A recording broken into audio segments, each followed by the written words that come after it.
Martinho Lutero, o grande reformador, 1483-1546. No cárcere, sentenciado pelo Papa a ser queimado vivo, João Hus disse: podem matar o ganso. Em alemão, sua língua natal, Hus, é ganso. Mas daqui a 100 anos, Deus suscitará um cisne que não poderão queimar. Enquanto caía a neve e o vento frio uivava como fera em redor da casa, nascia esse cisne em Eisleben, Alemanha. No dia seguinte, o recém-nascido era batizado na igreja de São Pedro e São Paulo. Como era dia de São Martinho, recebeu o nome de Martinho Lutero. 102 anos depois de João Hus expirar na fogueira, o cisne afixou na porta da igreja em Wittenberg as suas 95 teses contra as indulgências, ato que gerou a grande reforma. João Hus enganara-se em apenas 2 anos na sua predição. Para dar o valor devido à obra de Martinho Lutero, é necessário conhecer algo das trevas e confusão dos tempos em que nasceu. Calcula-se que, pelo menos, 1 milhão de albigenses foram mortos na França, a fim de cumprir a ordem do Papa de que esses hereges fossem cruelmente exterminados. Wycliffe, a estrela da alva da Reforma, traduzira a Bíblia para a língua inglesa.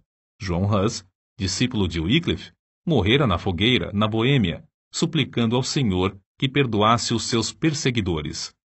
Jerônimo de Praga, companheiro de Hus, e também erudito, sofrera o mesmo suplício, cantando hinos nas chamas até o último suspiro.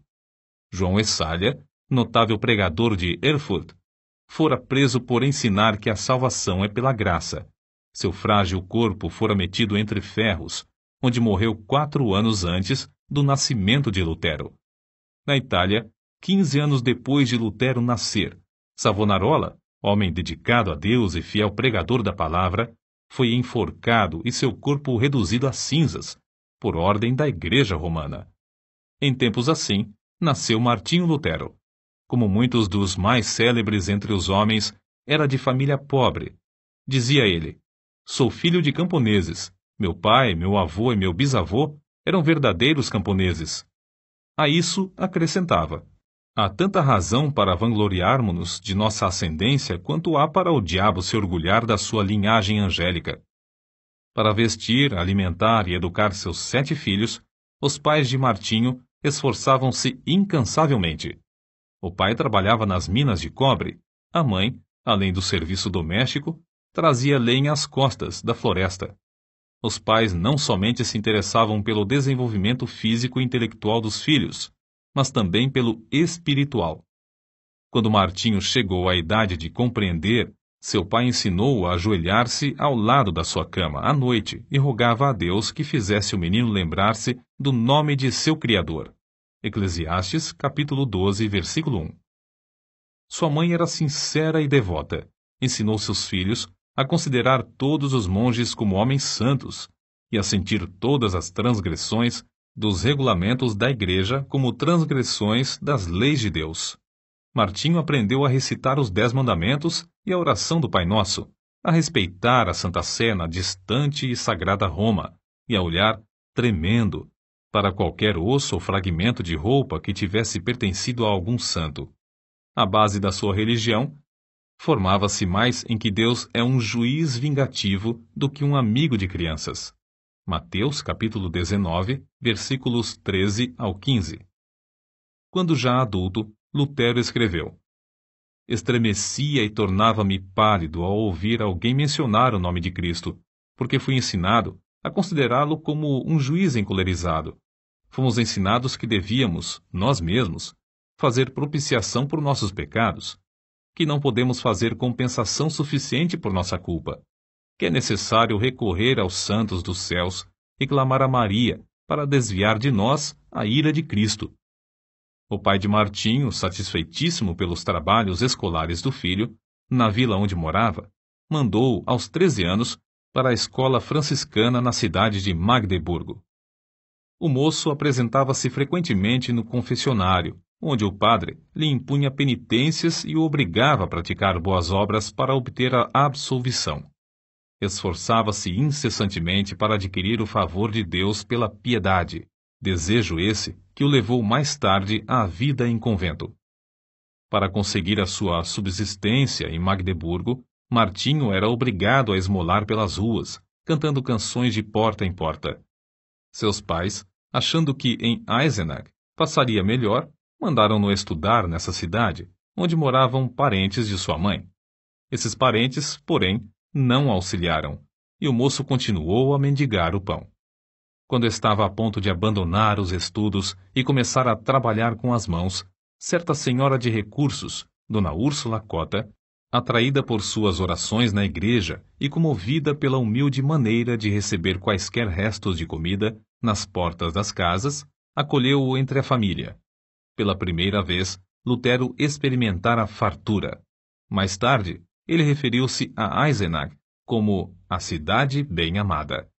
Quando Lutero se tornou famoso, recebeu em sua casa, em Wittenberg, um dos filhos da família Cota, que cursava naquela cidade. Domiciliado na casa da sua extremosa mãe adotiva, Dona Úrsula, Martinho desenvolveu-se rapidamente, recebendo uma sólida educação. Seu mestre, João Trebúnius, era homem culto e de métodos esmerados. Não maltratava os alunos como os demais mestres. Conta-se que, ao encontrar os moços da sua escola, cumprimentava-os tirando o chapéu, porque ninguém sabia quais seriam dentre eles os doutores, regentes, chanceleres e reis. O ambiente da escola e no lar era-lhe favorável para produzir um caráter forte e inquebrantável, tão necessário para enfrentar os mais temíveis inimigos de Deus. Martinho Lutero era mais sóbrio e devoto que os demais rapazes da sua idade. Acerca desse fato, Dona Úrsula, na hora da morte, disse que Deus tinha abençoado seu lar grandemente desde o dia em que Lutero entrara em sua casa. Logo depois, os pais de Martinho alcançaram certa abastança. O pai alugou um forno para fundição de cobre e depois passou a possuir mais 2. Foi eleito vereador na sua cidade e começou a fazer planos para educar seus filhos. Mas Martinho nunca se envergonhou dos dias da sua provação e miséria. Antes, reconhecia que fora a mão de Deus dirigindo-o e qualificando-o para a sua grande obra.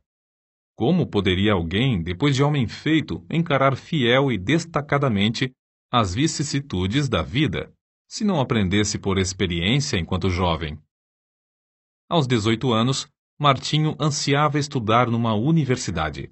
Seu pai, reconhecendo a idoneidade do filho, enviou-o a Erfurt, o centro intelectual do país, onde cursavam mais de 1000 estudantes.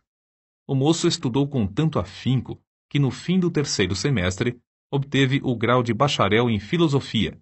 Com a idade de 21 anos, alcançou o 2º grau acadêmico e o de doutor em filosofia. Os estudantes, professores e autoridades prestaram-lhe significativa homenagem. Havia, dentro dos muros de Erfurt, 100 prédios que pertenciam à igreja, inclusive 8 conventos. Havia também uma importante biblioteca que pertencia à universidade, e ali Lutero passava todo o tempo de que podia dispor. Sempre suplicava fervorosamente a Deus que o abençoasse nos estudos. Dizia ele: orar bem é a melhor parte dos estudos. Acerca dele, escreveu certo colega: cada manhã ele precede seus estudos com uma visita à igreja e uma prece a Deus. Seu pai, desejoso de que seu filho se formasse em direito e se tornasse célebre, comprou-lhe a caríssima obra Corpus Juris. Mas a alma de Lutero suspirava por Deus, acima de todas as coisas. Vários acontecimentos influenciaram-no a entrar para a vida monástica, passo que entristeceu profundamente seu pai e horrorizou seus companheiros de universidade. Primeiro, achou na biblioteca o maravilhoso livro dos livros, a Bíblia completa, em latim. Até aquela ocasião, supunha que as pequenas porções escolhidas pela igreja para serem lidas aos domingos constituíssem o todo da palavra de Deus. Depois de uma longa leitura, exclamou: "Oh, se a providência me desse um livro como este, só para mim!" Continuando a ler as Escrituras, seu coração começou a perceber a luz, e a sua alma a sentir ainda mais sede de Deus. A essa altura, quando se bacharelou, os estudos custaram-lhe uma doença que o levou às portas da morte. Assim, a fome pela palavra de Deus ficou ainda mais enraizada no coração de Lutero. Algum tempo depois da sua enfermidade, em viagem para visitar a família, sofreu um golpe de espada e 2 vezes quase morreu antes que um cirurgião pudesse tratar-lhe a ferida. Para Lutero, a salvação da sua alma ultrapassava qualquer outro anelo. Certo dia, um de seus íntimos amigos da universidade foi assassinado. Ah! Exclamou Lutero, horrorizado. O que seria de mim se eu tivesse sido chamado desta para outra vida tão inopinadamente? Mas, de todos esses acontecimentos, o que mais o abalou em espírito foi o que experimentou durante uma terrível tempestade quando voltava de visitar seus pais. Não havia abrigo próximo. Os céus estavam em brasa. Os raios rasgavam as nuvens a cada instante. De repente, um raio caiu ao seu lado. Lutero, tomado de grande susto e sentindo-se perto do inferno, prostrou-se gritando: Santana, salva-me, e tornar-me-ei monge. Lutero chamava esse incidente a minha estrada, caminho de Damasco, e não tardou em cumprir a sua promessa feita a Santana. Convidou então os seus colegas para cearem com ele. Depois da refeição, enquanto eles se divertiam com palestras e música, repentinamente anunciou-lhes que dali em diante poderiam considerá-lo como morto, pois ia entrar para o convento. Debalde e os seus companheiros procuraram dissuadi-lo do seu plano. Na escuridão daquela mesma noite, o moço, antes de completar 22 anos, dirigiu-se ao convento dos agostinianos e bateu. A porta abriu-se e Lutero entrou. O professor admirado e festejado, a glória da universidade, aquele que passara os dias e as noites curvado sobre os livros, tornara-se irmão agostiniano. O mosteiro dos agostinianos era o melhor dos claustros de Erfurt. Seus monges eram os pregadores da cidade, estimados por suas obras entre os pobres e oprimidos. Nunca houve naquele convento um monge mais submisso, mais devoto, mais piedoso do que Martinho Lutero. Submetia-se aos serviços mais humildes, como de porteiro, coveiro, varredor da igreja e das celas dos monges. Não recusava mendigar o pão cotidiano para o convento, nas ruas de Erfurt. Durante o ano de noviciado, antes de Lutero ser feito monge, seus amigos fizeram tudo para dissuadi-lo de confirmar esse passo. Os companheiros, os quais convidara para a ceia e anunciara a intenção de ser monge, ficaram no portão do convento 2 dias, esperando que ele voltasse. Seu pai, vendo que seus rogos eram inúteis e que todos os seus anelantes planos acerca do filho iam fracassar, quase enlouqueceu. Assim se justificou Lutero. Fiz a promessa a Santana para salvar a minha alma. Entrei para o convento e aceitei esse estado espiritual somente para servir a Deus e ser-lhe agradável durante a eternidade. Quão grande, porém, era a sua ilusão, depois de procurar crucificar a carne pelos jejuns prolongados, pelas privações mais severas e com vigílias sem conta, achou que, embora encarcerado na sua cela, tinha ainda de lutar contra os maus pensamentos. Sua alma clamava: dá-me santidade ou morro por toda a eternidade. Leva-me ao rio de água pura, e não a estes mananciais de águas poluídas. Traze-me as águas da vida, que saem do trono de Deus. Certo dia, Lutero achou na biblioteca do convento uma velha Bíblia, latina, presa à mesa por uma cadeia.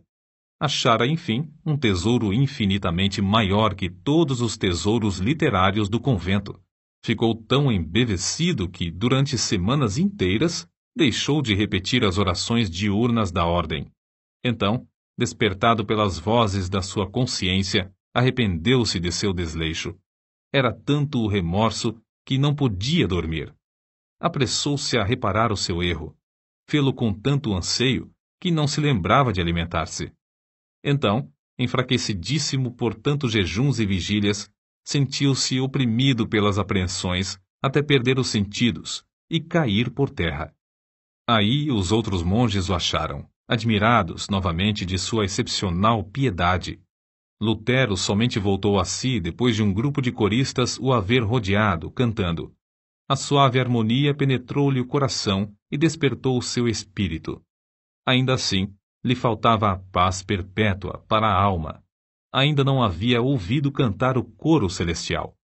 Glória a Deus nas alturas, paz na terra, boa vontade para com os homens. Nessa altura, o vigário-geral da ordem agostiniana, Staupitz, visitou o convento. Era homem de grande discernimento e devoção enraizada. Compreendendo logo o problema do jovem monge, ofereceu-lhe uma Bíblia na qual Lutero leu que o justo viverá da fé.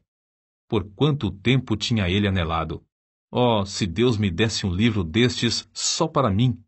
Agora ele o possuía. Na Bíblia achou grande consolação, mas a leitura não podia completar-se em um dia.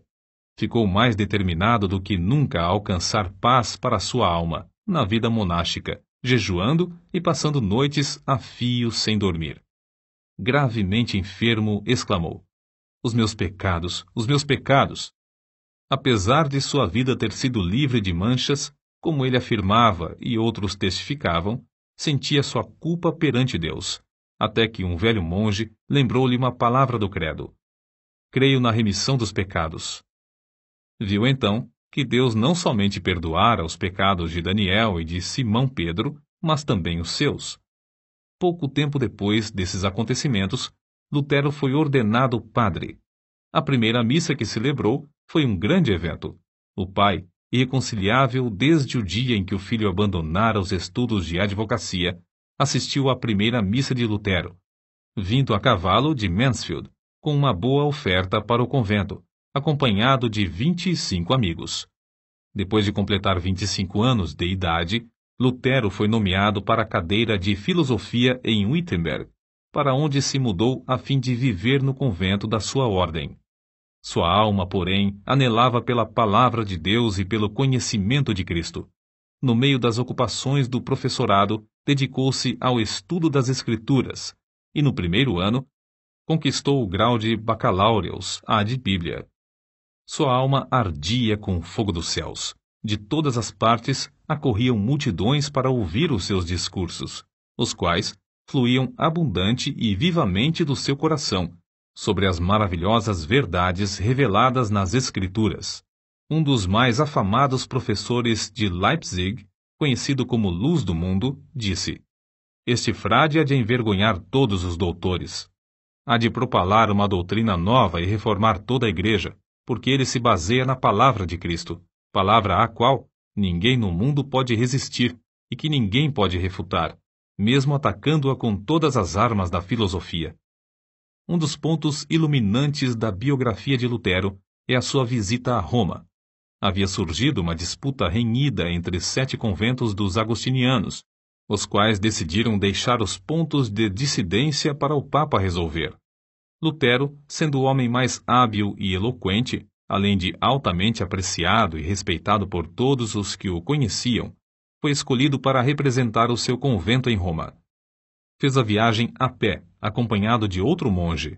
Nesse tempo, Lutero ainda continuava a dedicar-se fiel e inteiramente à Igreja Romana.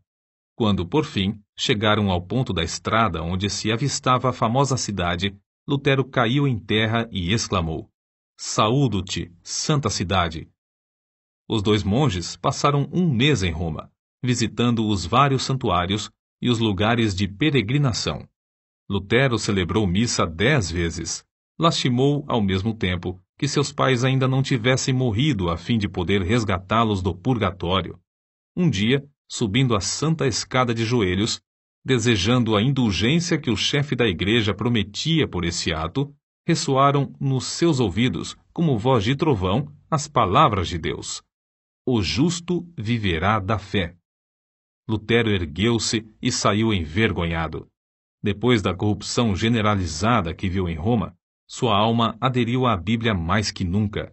Ao chegar novamente ao seu convento, o vigário-geral insistiu em que desse os passos necessários para obter o título de doutor, com o qual teria o direito de pregar. Lutero, porém, reconhecendo a grande responsabilidade perante Deus e não querendo ceder, disse: Não é de pouca importância que o homem fale em lugar de Deus. Ah, senhor doutor, fazendo isso, me tirais a vida, não resistirei mais que 3 meses. O vigário-geral respondeu-lhe: Seja assim, em nome de Deus, pois o Senhor Deus também necessita nos céus de homens dedicados e hábeis. O coração de Lutero, elevado à dignidade de doutor em teologia, abrasava-se ainda mais do desejo de conhecer as Sagradas Escrituras, e foi nomeado pregador da cidade de Wittenberg. Os livros que estudou e as margens cheias de anotações que escreveu, em letras miúdas, servem aos eruditos atuais como exemplo de como cuidadosa e minuciosamente estudava tudo em ordem. Acerca da grande transformação da sua vida nesse tempo, ele mesmo escreve: Desejando ardentemente compreender as palavras de Paulo, comecei o estudo da Epístola aos Romanos. Porém, logo no primeiro capítulo, consta que a justiça de Deus se revela no Evangelho. Versículos 16 e 17. Eu detestava as palavras a justiça de Deus, porque, conforme foi ensinado, eu a considerava como um atributo do Deus Santo, que o leva a castigar os pecadores. Apesar de viver irrepreensivelmente como monge, a consciência perturbada me mostrava que era pecador perante Deus. Assim, odiava a um Deus justo, que castiga os pecadores. Senti-me ferido de consciência, revoltado intimamente. Contudo, voltava sempre para o mesmo versículo, porque queria saber o que Paulo ensinava. Depois de meditar sobre esse ponto durante muitos dias e noites, Deus, na sua graça, me mostrou a palavra: o justo viverá da fé. Vi então que a justiça de Deus, nesta passagem, é a justiça que o homem piedoso recebe de Deus, pela fé como dádiva. Dessa forma, a alma de Lutero saiu da escravidão. A respeito disso, ele mesmo escreveu: Então, me achei recém-nascido e no paraíso. Todas as Escrituras tinham para mim outro aspecto. Perscrutava-as para ver tudo quanto ensinam sobre a justiça de Deus. Antes, estas palavras eram-me detestáveis. Agora, as recebo com o mais intenso amor. A passagem me servia como a porta do paraíso. Depois dessa experiência, pregava diariamente. Em certas ocasiões, pregava até 3 vezes ao dia, conforme ele mesmo conta. O que o pasto é para o rebanho, a casa para o homem, o ninho para o passarinho, a penha para a cabra montês, o arroio para o peixe, a Bíblia é para as almas fiéis. A luz do Evangelho, por fim, tomara o lugar das trevas, e a alma de Lutero abrasava por conduzir os seus ouvintes ao Cordeiro de Deus, que tira todo o pecado. Lutero levou o povo a considerar a verdadeira religião, não como uma mera profissão ou sistema de doutrinas, mas como vida em Deus. A oração não era mais um exercício sem sentido, mas o contato do coração com Deus, que cuida de nós com amor indizível. Nos seus sermões, Deus revelou o seu próprio coração a milhares de ouvintes por meio do coração de Lutero. Convidado a pregar durante uma convenção dos agostinianos, não deu uma mensagem doutrinal de sabedoria humana, como se esperava, mas fez um discurso ardente contra a língua maldizente dos monges. Os agostinianos, levados pela mensagem, elegeram-no diretor sobre 11 conventos. Lutero não somente pregava a virtude, mas praticava-a, amando verdadeiramente o próximo. Nesse tempo, a peste vinda do Oriente visitou Wittenberg. Calcula-se que a 1/4 do povo da Europa, inclusive a metade da população alemã, foi ceifada pela morte. Quando professores e estudantes fugiram da cidade, instaram que Lutero fugisse também. Porém, ele respondeu: Para onde hei de fugir? O meu lugar é aqui. O dever não me permite ausentar-me do meu posto até que aquele que me mandou para aqui me chame. Não que eu deixe de temer a morte, mas espero que o Senhor me dê ânimo. Assim, ele ministrava à alma e ao corpo do próximo durante esse tempo de aflição e angústia. A fama do jovem monge espalhou-se até longe. Entretanto, sem o perceber, enquanto trabalhava incansavelmente para a igreja, já havia deixado o rumo liberal que ela seguia em doutrina e prática. Em outubro de 1517, Lutero afixou à porta da igreja do castelo, em Wittenberg, as suas 95 teses, cujo teor resume-se em que Cristo requer o arrependimento e a tristeza pelo pecado, e não a penitência. Lutero as afixou para um debate público, na porta da igreja, como era costume nesse tempo. Mas as proposições, escritas em latim, foram logo traduzidas para o alemão, holandês e espanhol.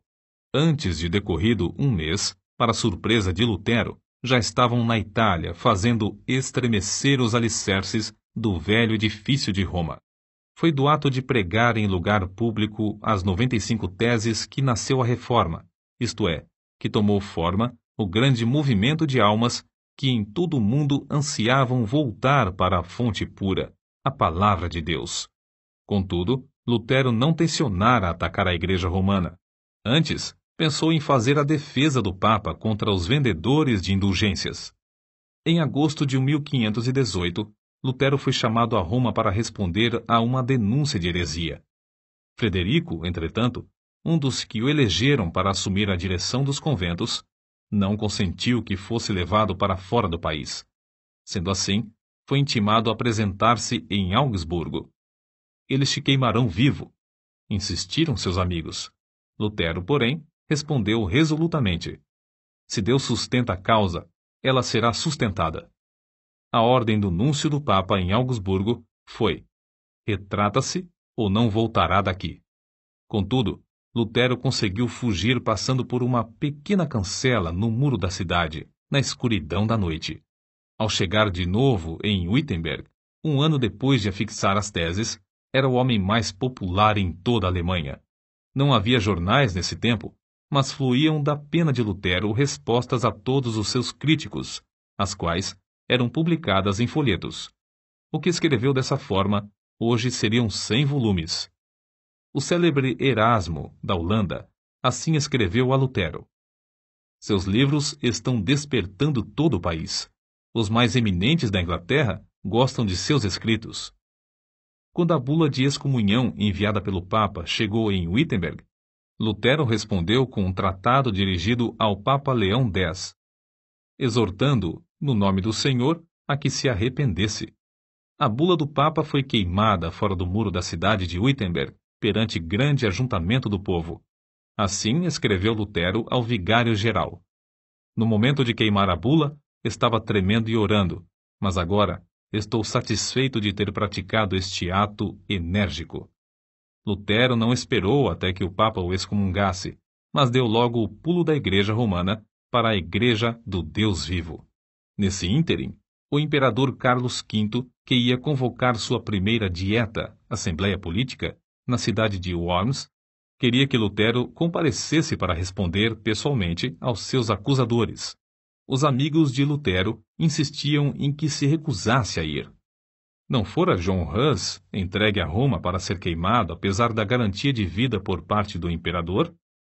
Mas em resposta a todos os que se esforçavam por dissuadi-lo de comparecer perante seus terríveis inimigos, Lutero, fiel à chamada de Deus, respondeu: ainda que haja em Worms tantos demônios quantas sejam as telhas nos telhados, confiando em Deus, eu aí entrarei.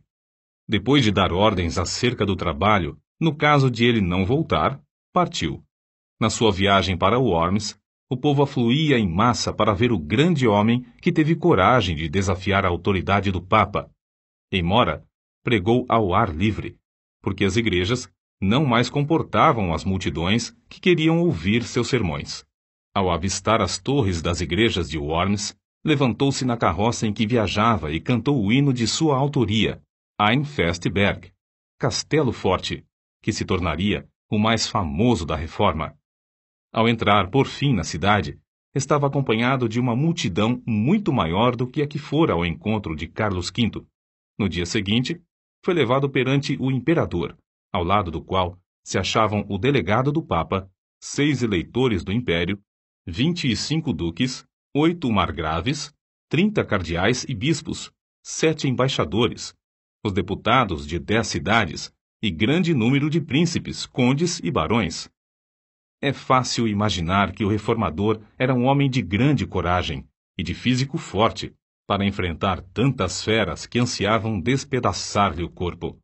A verdade é que passara uma grande parte da vida afastado dos homens, e mais ainda, achava-se fraco da viagem durante a qual foi necessário que um médico o atendesse.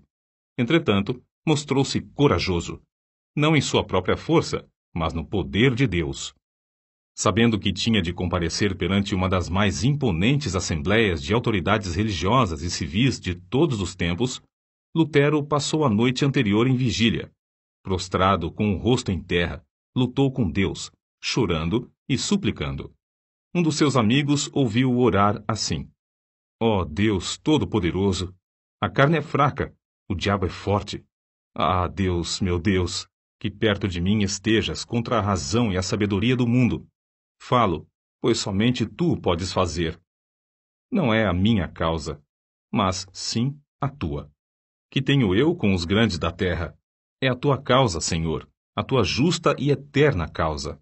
Salva-me, ó Deus fiel, somente em ti confio. Ó Deus, meu Deus, vem, estou pronto a dar como um cordeiro a minha vida. O mundo não conseguirá prender a minha consciência, ainda que esteja cheio de demônios. E se o meu corpo tem de ser destruído, a minha alma te pertence e estará contigo eternamente.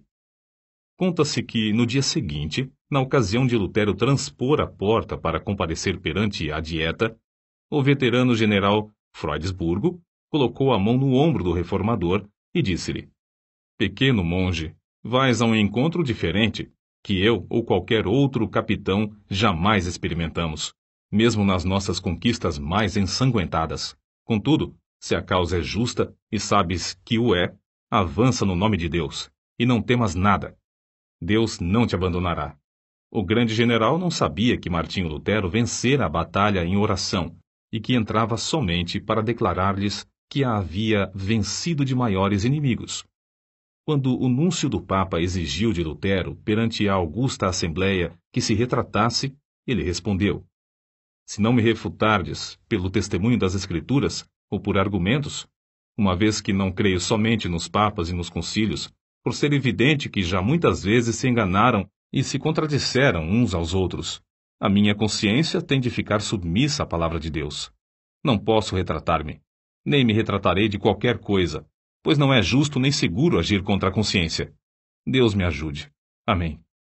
De volta ao seu aposento, Lutero levantou as mãos ao céu e exclamou com o rosto todo iluminado: Está cumprido, está cumprido. Se eu tivesse 1000 cabeças, preferiria que todas fossem decepadas antes de me retratar. A cidade de Worms, ao receber as notícias da ousada resposta de Lutero ao núncio do Papa, alvoroçou-se. As palavras do reformador foram publicadas e espalhadas entre o povo, que afluiu para honrá-lo. Apesar de os papistas não conseguirem influenciar o imperador a violar o salvo-conduto, para que pudessem queimar numa fogueira o assim chamado herege, Lutero teve de enfrentar outro grave problema. O edito de excomunhão entraria imediatamente em vigor, e Lutero, por causa dessa penalidade, era considerado criminoso. Ao findar o prazo do seu salvo-conduto, devia ser entregue ao imperador. Todos os seus livros deviam ser apreendidos e queimados, e o ato de ajudá-lo, de qualquer maneira, era também considerado crime capital. Mas para Deus é fácil cuidar dos seus filhos. Lutero, regressando a Wittenberg, foi repentinamente rodeado num bosque por um bando de cavaleiros mascarados, que depois de despedirem as pessoas que o acompanhavam, conduziram-no, alta noite, ao castelo de Wartburgo, perto de Eisenach. Isto foi um estratagema do príncipe da Saxônia para salvar Lutero dos inimigos, que planejavam assassiná-lo antes de chegar à casa. No castelo, Lutero passou muitos meses disfarçado. Usou o nome de Cavaleiro Jorge e foi tido como morto. Fiéis servos de Deus oravam dia e noite pelo reformador. As palavras do pintor Alberto Dürer exprimem o sentimento do povo. Ó Deus, se Lutero fosse morto, quem agora nos exporia o Evangelho? Contudo, no seu retiro livre dos inimigos, foi-lhe concedida a liberdade de escrever, E o mundo logo soube, pela grande quantidade de literatura produzida, que a obra saía de sua pena, e que, de fato, Lutero vivia. O reformador conhecia bem o hebraico e o grego, e em 3 meses tinha vertido todo o Novo Testamento para o alemão. Em poucos meses mais, a obra estava impressa e nas mãos do povo. 100.000 exemplares foram vendidos em 40 anos, além das 52 edições impressas em outras cidades. Era circulação imensa para aquele tempo, mas Lutero não aceitou 1 centavo de direitos. A maior obra de toda a sua vida, sem dúvida, fora a de dar ao povo alemão a Bíblia na sua própria língua, depois de seu retorno a Wittenberg. Já existiam outras traduções, mas escritas numa forma de alemão latinizado que o povo não compreendia. A língua alemã, desse tempo, era um agregado de dialetos, mas Lutero, ao traduzir a Bíblia, deu ao povo a língua que serviu depois a homens como Goethe e Schiller, na elaboração de suas próprias obras. O êxito de Lutero em traduzir as Sagradas Escrituras para o uso das mais humildes verifica-se no fato de que, depois de 4 séculos, sua tradução permanece como a principal. Outra coisa que contribuiu para o êxito da tradução de Lutero é que ele era erudito em hebraico e grego e traduziu direto das línguas originais. Contudo, o valor da sua obra não se baseia tão somente em seus indiscutíveis dotes literários.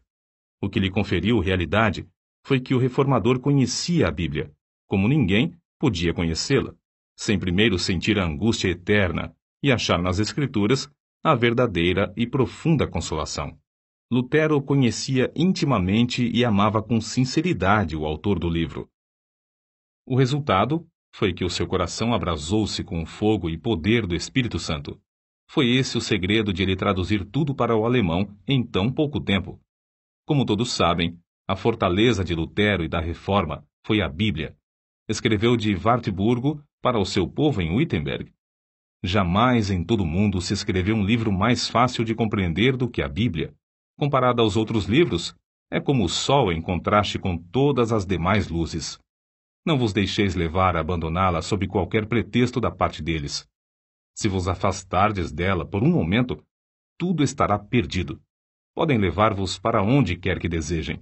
Se permanecerdes com as Escrituras, sereis vitoriosos. Depois de abandonar o hábito de monge, Lutero resolveu deixar por completo a vida monástica, casando-se com Catarina von Bora, freira que também saíra do claustro por ver que tal vida é contra a vontade de Deus. O vulto de Lutero sentado ao lume, com a esposa e 6 filhos que amava ternamente, inspira os homens mais que o grande herói ao apresentar-se perante o legado em Augsburgo. Nos cultos domésticos, a família rodeava um harmônio, com o qual louvavam a Deus juntos. O reformador lia o livro que traduzira para o povo, e depois louvavam a Deus e oravam, até sentirem a presença divina entre eles. Havia entre Lutero e sua esposa profundo amor, de um para com o outro. São de Lutero estas palavras: Sou rico. Deus me deu a minha freira e 3 filhos. Não me importo das dívidas. Catarina paga tudo. Catarina von Bora era estimada por todos. Alguns, de fato, censuravam-na porque era demasiado econômica. Mas que teria acontecido a Martinho Lutero e à família se ela tivesse feito como ele? Dizia-se que ele, aproveitando-se da doença dela, cedeu seu prato de comida a certo estudante que estava com fome. Não aceitava um kreuzer, moeda, dos seus alunos, e recusava vender seus escritos, deixando todo o lucro para os tipógrafos. Nas suas meditações sobre as Escrituras, muitas vezes se esquecia das refeições.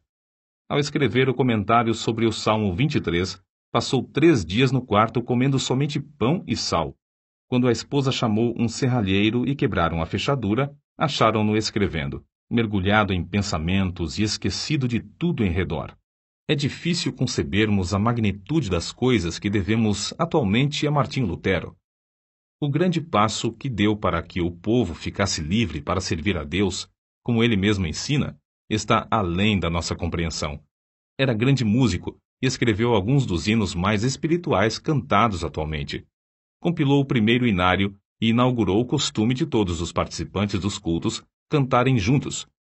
insistiu em que não somente os do sexo masculino, mas também os do feminino, fossem instruídos, tornando-se, assim, o pai das escolas públicas. Antes dele, o sermão dos cultos era de pouca importância, mas Lutero fez do sermão a parte principal do culto. Ele mesmo serviu de exemplo para acentuar esse costume. Era pregador de grande porte. Considerava-se como sendo nada, mas a mensagem saía-lhe do íntimo do coração, e o povo sentia a presença de Deus. Em Zwickau, pregou a um auditório de 25.000 pessoas na praça pública. Calcula-se que tenha escrito 180 volumes na língua materna, e quase um número igual em latim. Apesar de sofrer de várias doenças, sempre se esforçava dizendo: se eu morrer na cama, será uma vergonha para o Papa. Os homens geralmente querem atribuir o grande êxito de Lutero à sua extraordinária inteligência e aos seus destacados dons. O fato é que Lutero também tinha o costume de orar horas a fio. Dizia que se não passasse 2 horas de manhã orando, receava que Satanás ganhasse a vitória sobre ele durante o dia. Certo biógrafo seu escreveu: o tempo que ele passa em oração produz o tempo para tudo o que faz. O tempo que passa com a palavra vivificante enche-lhe o coração até transbordar em sermões, correspondência e ensinamentos. Sua esposa contou que as orações de Lutero eram, às vezes, como os pedidos insistentes do seu filhinho Hanschen, confiando na bondade de seu pai.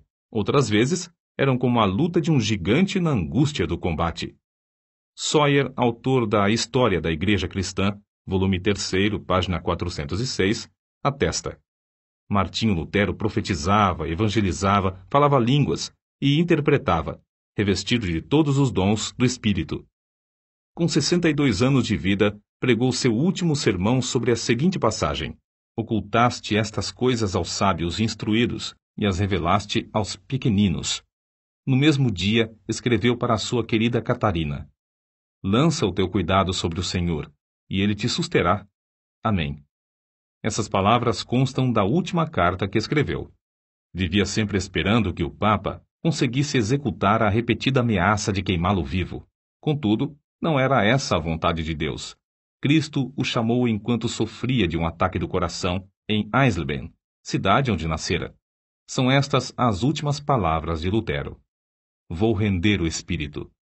Então, louvou a Deus em alta voz: ó meu Pai Celeste, meu Deus, meu Pai de nosso Senhor Jesus Cristo, em quem creio e a quem preguei e confessei, amei e louvei. Ó meu querido Senhor Jesus Cristo, encomendo-te a minha pobre alma.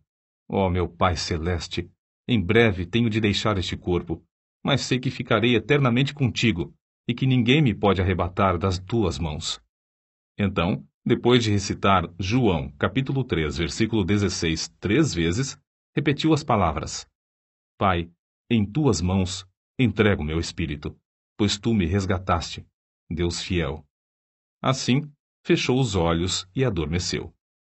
Um imenso cortejo de crentes que o amavam ardentemente, com 50 cavaleiros à frente, saiu de Eisleben para Wittenberg.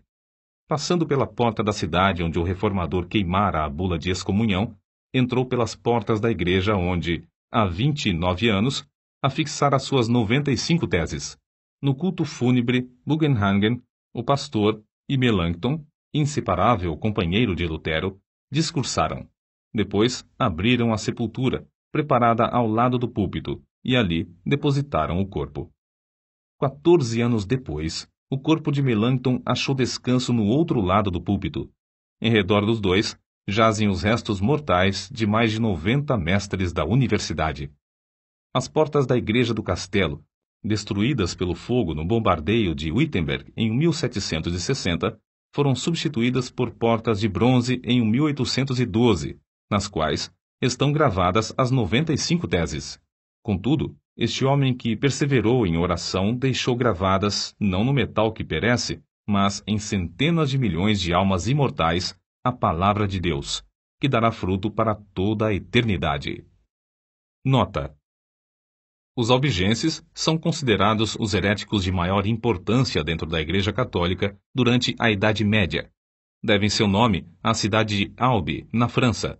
O Papa Inocêncio III lançou a Cruzada Albigense, 1209 ao 1229, que reprimiu seus seguidores de forma brutal. Só pequenos grupos sobreviveram, e mesmo assim, logo foram perseguidos pela Inquisição, até fins do século XIV.